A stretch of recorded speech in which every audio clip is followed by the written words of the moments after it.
सुप्रभात बच्चों। आज हम आपकी पाठ्य पुस्तक हिंदी के पाठ 5 का अध्ययन करेंगे, जिसका शीर्षक है सुनहरी बुलबुल।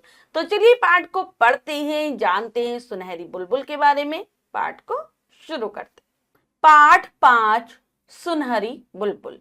पाठ परिचय जानेंगे। पशु पक्षी हमारे मित्र हैं, वे हमारी पृथ्वी की शोभा बढ़ाते हैं, इसलिए हमें कभी भी किसी पक्षी को नहीं सताना चाहिए। तो बच्चों, पशु हो या पक्षी हो, सभी हमारे मित्र होते हैं, क्योंकि उनमें भी हमारी तरह ही जान होती है। साथ ही साथ ये पृथ्वी की सुंदरता को बढ़ाते हैं। तो हमें कभी भी पशु पक्षियों को सताना नहीं चाहिए, उन्हें मारना नहीं चाहिए। तो चलिए पढ़ते हैं पाठ सुनहरी बुलबुल। एक बहुत सुंदर बाग था, उसमें तरह तरह के फूलों की क्यारियां थी। तो कहानी शुरू होती है एक सुंदर से बाग के साथ, जहां पर है फूलों की क्यारियां। बच्चों, फूलों की क्यारियां यानी कि जहां पर फूल पंक्तिबद्ध लगाए जाते हैं, ठीक है। मतलब एक एक क्यारी होती है, उसमें एक ही तरीके के फूल लगे होते हैं। तो बहुत सारी क्यारियां थी अलग अलग फूलों की। नींबू, आंवला, आम, जामुन और सेब के पेड़ थे। उस बाग में नींबू, आंवला, आम, जामुन और सेब के पेड़ भी थे। आम के पेड़ पर बुलबुल के जोड़े ने अपना घोंसला बना रखा था। तो जो वहां पर आम का पेड़ था, वहां पर बुलबुल दंपति रहता था, यानी कि बुलबुल जोड़ा, बुलबुल पति पत्नी रहते थे। ठीक है, उन्होंने अपना घोंसला वहां पर बना रखा था। पेड़ को बुलबुल का वहां रहना बहुत अच्छा लगता था। अपने पत्ते हिला हिलाकर वह बुलबुल से मीठी मीठी बातें करता और उनकी हंसी खुशी में खुश होता। तो आम के पेड़ को बहुत अच्छा लगता था बुलबुल का उस पर रहना। वह पत्ते हिला हिलाकर रोजाना बुलबुल से बातें किया करता था और बहुत खुश होता था। उसकी जब बुलबुल हंसती थी, खुश होती थी, तो आम का पेड़ को बहुत अच्छा लगता था। वो भी उनके साथ बहुत खुश होता था, मीठी मीठी बातें कर कर उसको अच्छा लगता था, आनंद आता था।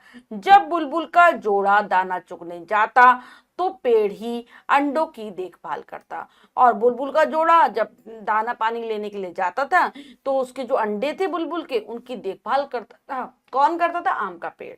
धूप और बरसात से बचाने के लिए उन पर अपने पत्तों से छाया करता, और धूप और बरसात से अपने पत्तों की छाया कर कर उन अंडों को बचाता था, उनकी देखभाल किया करता था।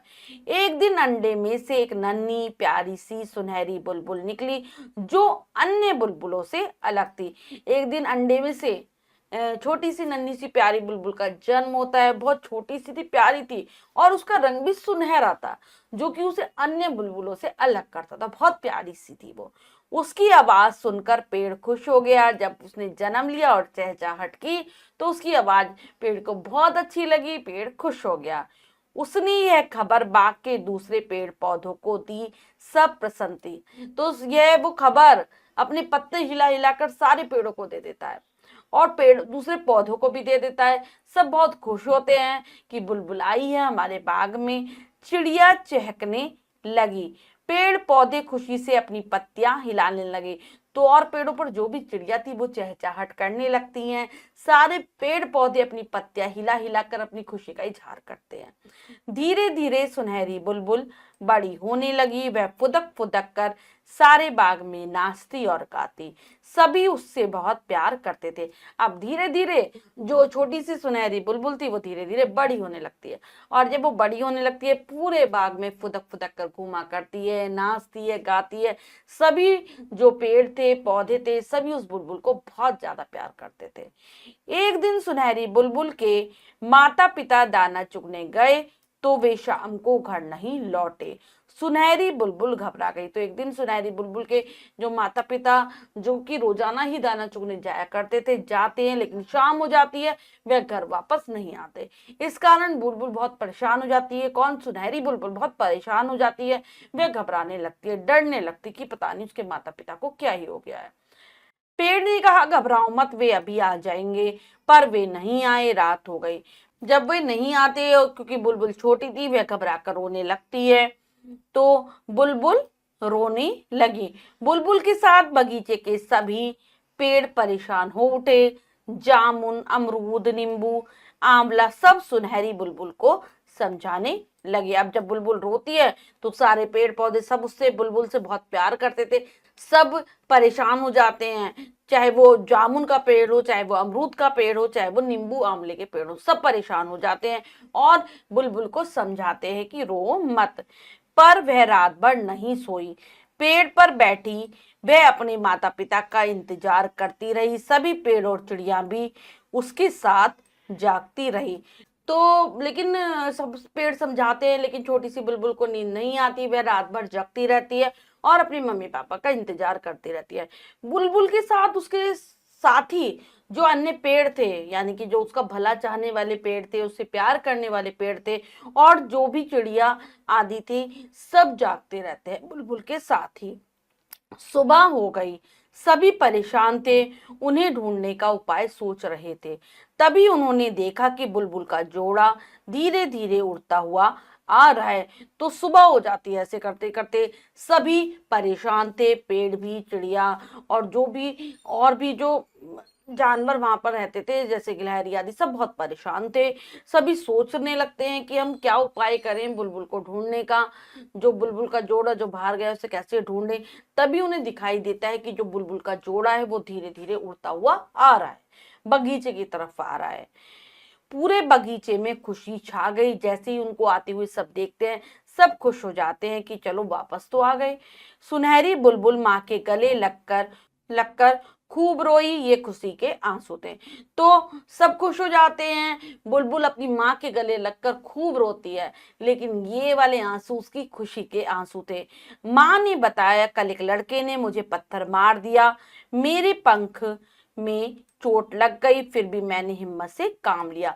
तो माँ बताती है कि उनको आने में देर क्यों हुई, एक बच्चे ने उन्हें पत्थर मार दिया था जिसके कारण पंख पर चोट लग गई थी और वह उड़ नहीं पा रही थी, लेकिन वो साहस से, हिम्मत के द्वारा किसी भी तरीके से यहाँ पर आई है।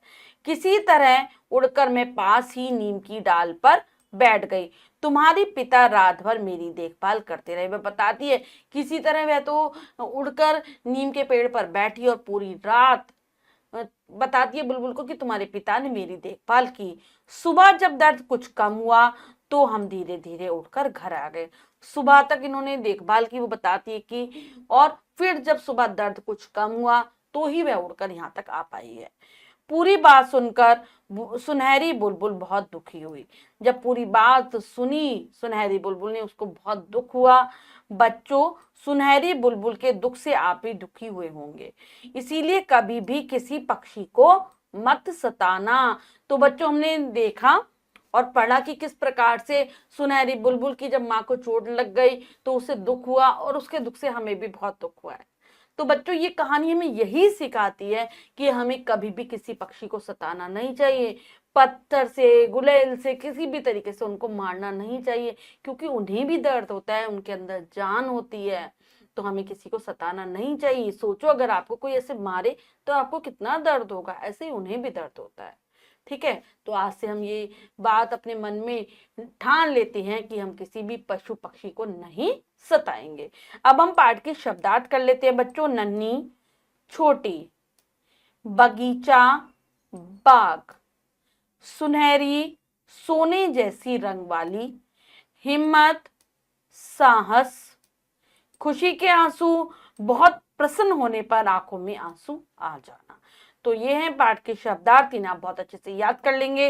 अब करते हैं अभ्यास कार्य। अब बताइए कि कलम से में से पहला प्रश्न है, सही विकल्प पर सही का निशान लगाइए। प्रश्न में 3 विकल्प हैं, 2 गलत है, 1 सही है। हमें सही विकल्प को चुनना है, सही का निशान लगा देना है। बच्चों, करते हैं। बुलबुल के जाने पर अंडों की देखभाल कौन करता था? पेड़, कौवा, कबूतर। तो पेड़ करता था, जब बुलबुल और उसका पति दोनों के दोनों दाना चुगने के लिए जाते थे। बुलबुल का घोंसला किस पेड़ पर था? आंवले के, आम के, सेब के। तो आम के पेड़ पर था। पेड़ बुलबुल से कैसे बातें करता था? फल गिराकर, जड़ें हिलाकर, पत्ते हिलाकर। तो पत्ते हिलाकर। नेक्स्ट है, दिए गए शब्दों से रिक्त स्थान भरी। चलिए करते हैं। बाग में तरह तरह के फूलों की क्यारियां थी। तो लिखेंगे क्यारियां।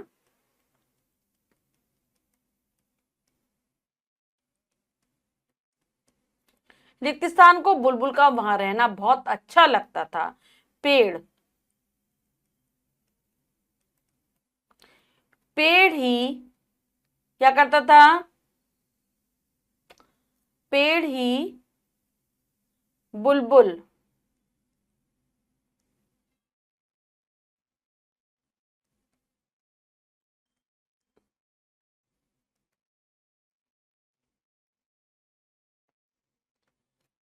सुनहरी बुलबुल को सभी प्यार करते थे।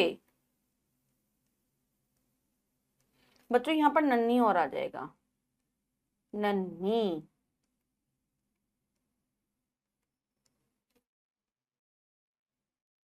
ठीक है, पेड़ ही नन्ही बुलबुल की देखभाल करता था। ये हो गया। नेक्स्ट है सत्य कथन पर सही तथा असत्य पर गलत का निशान लगाइए। चलिए कर लेते हैं। पेड़ को बुलबुल का वहां रहना पसंद नहीं था, गलत। पसंद था, उसको अच्छा लगता था। नेक्स्ट है सुनहरी बुलबुल को बाग में कोई पसंद नहीं करता था, ये भी गलत। सब बहुत प्यार करते थे बुलबुल को, सब पसंद करते थे। सुनहरी बुलबुल अपने माता पिता के नए आने से परेशान हो गई थी, बिल्कुल सही। अंत में सुनहरी बुलबुल पूरी बात सुनकर बहुत खुश हुई, नहीं वह बहुत दुखी हुई थी। ठीक है, ये हो गया हमारा।